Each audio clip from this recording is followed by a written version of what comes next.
Hello, my loves, and welcome to this episode. Today we are talking about gate 20 inside of our human design. This is actually a gate we both have. Yeah. This is a big gate for us. It's a big gate for everybody, probably you too.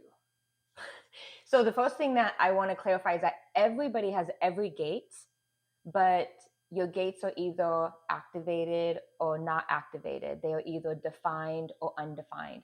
So even if you don't have this gate defined inside of your specific design, it's really important to understand how this energy works, because there's going to be times in your life where that energy gets activated in you.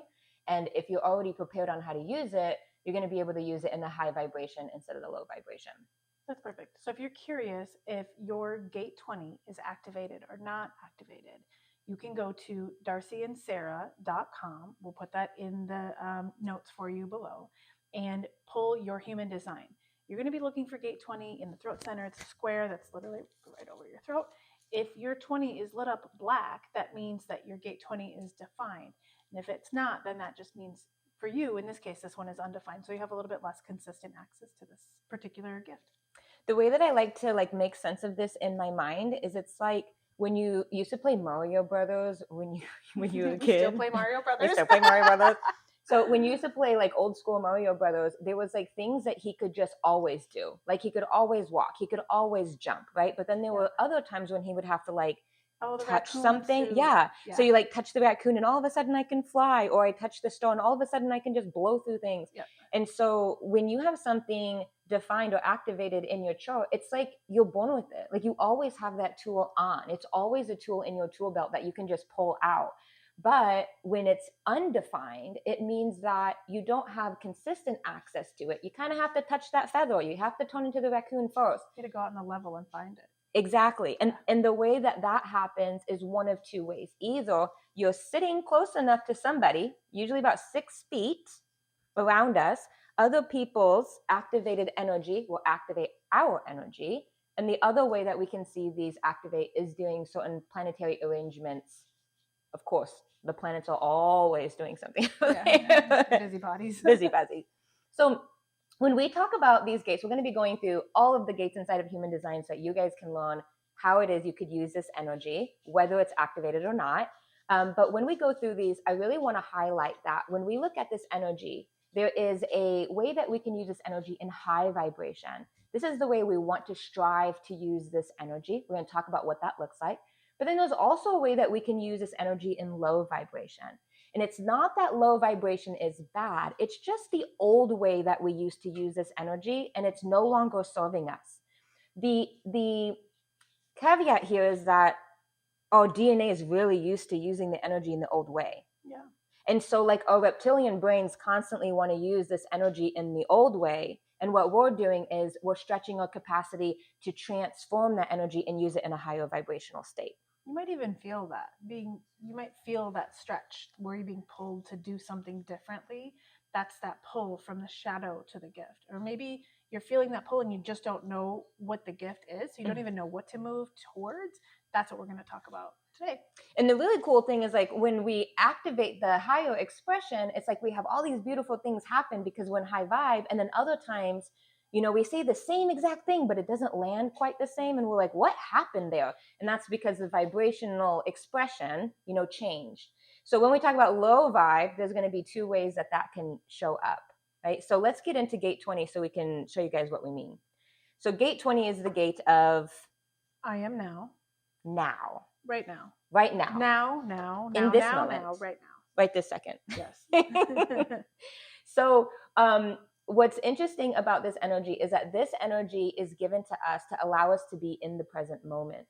And it really allows us to get out of our mind. So the mind is going to want to take us to the past, or it's going to want to take us to the future, right? Like, oh my gosh, this is happening right now, but what does that mean? Oh my gosh, this is happening right now, but oh my God, I already experienced this. So that mind is going to pull you to the future. It's going to pull you to the past.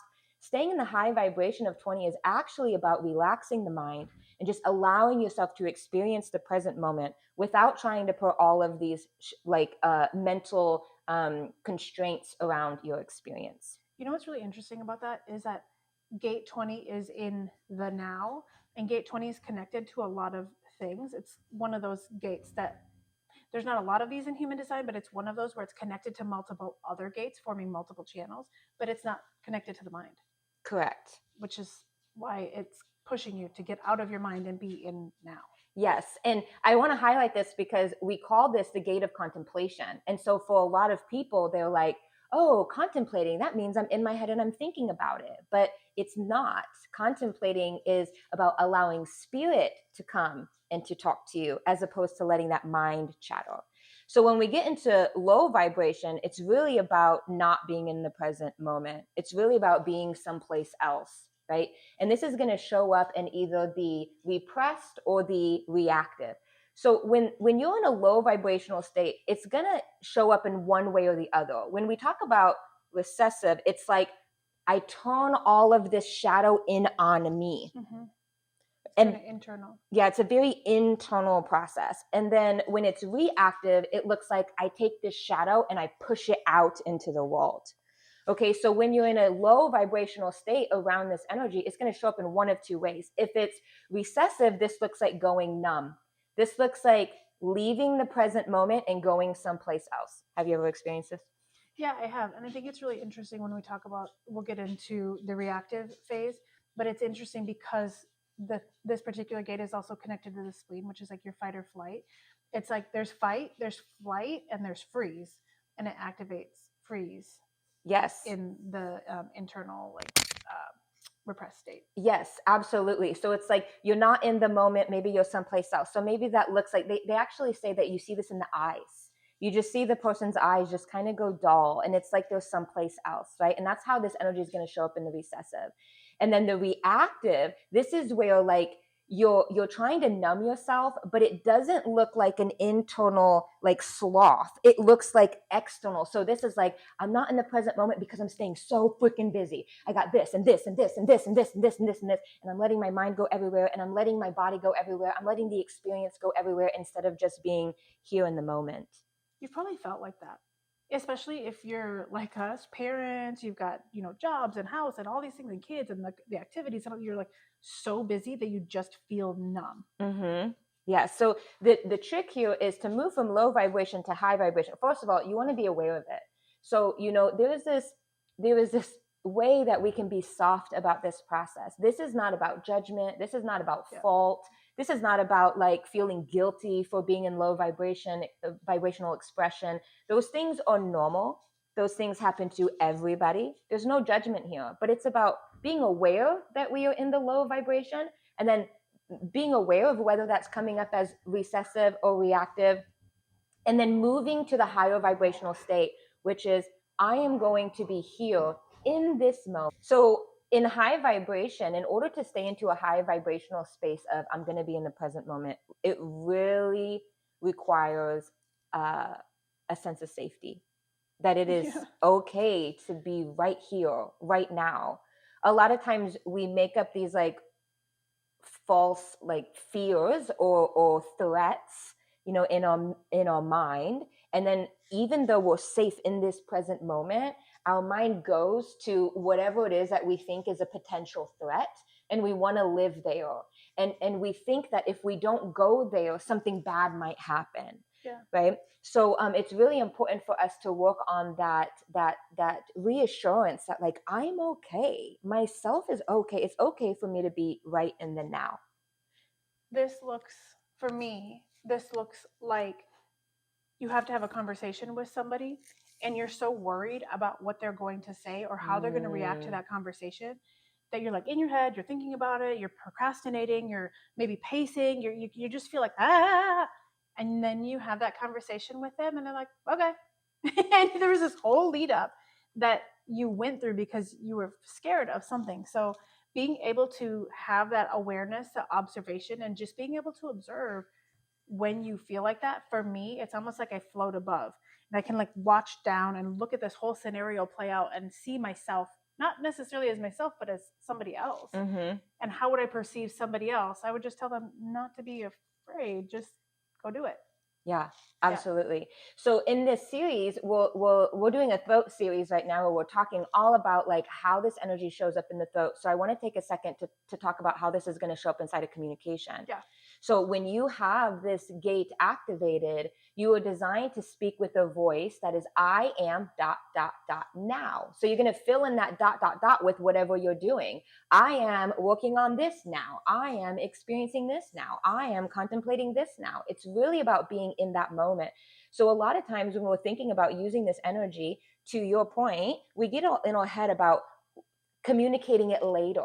I can't tell anybody about what's going on right now because I'm not ready yet. Yeah. Oh my gosh, I have this beautiful idea or this beautiful, dream in my mind, but I don't want to talk about it yet. Not until it's all laid out. Not until I've actually achieved it. Not until. And this energy is not meant to be used like that. This energy is most powerful when it's in the moment, being delivered as you're experiencing and contemplating whatever it is that is showing up in your life in the moment. What's interesting to me about this particular gate, and as I've dug into it more, because it's connected to so many areas that are very intuitive, when you hesitate to speak about the now and what you are right now, intuitively, you are likely picking up something that you couldn't explain or couldn't know with your brain, but your body knows it. Mm-hmm. And so the person that you're communicating with, when you speak in the now, you're speaking not just with your voice, but with your intuition. And when you wait, whatever it was that you were picking up on intuitively, it's gone. And so it lands very flat versus if you would have spoken from the now in that moment with them, there's this deeper connection that comes up. You might be picking up on something within them and you are now, and you're speaking to them now, and you can speak to something very profound in them. But if you wait till later, it falls flat and that whole moment is gone. That's such a good point. I've literally had that happen where I'm in the moment, I'm sitting with somebody, and all of a sudden it's like my 20 is connected to my gut. Mm-hmm. So my gut will say this, right? It's like a gut instinct to just say it. And I'll say it, and the person will be like, "Oh my God, how did you know?" Yeah. It's magical. How did you know that was the thing I needed to hear? Mm-hmm. But to Darcy's point, if I would have waited because it didn't make sense, I have to think this through, or and waited till a later time, that magic is gone. I just want to say, when you get these urges and you're observing them, it might feel weird when you first start to speak in the now if you haven't been speaking in the now. And the reason for that, one of the reasons for that, is because we've been primarily conditioned to use our brain. Use your brain when you talk.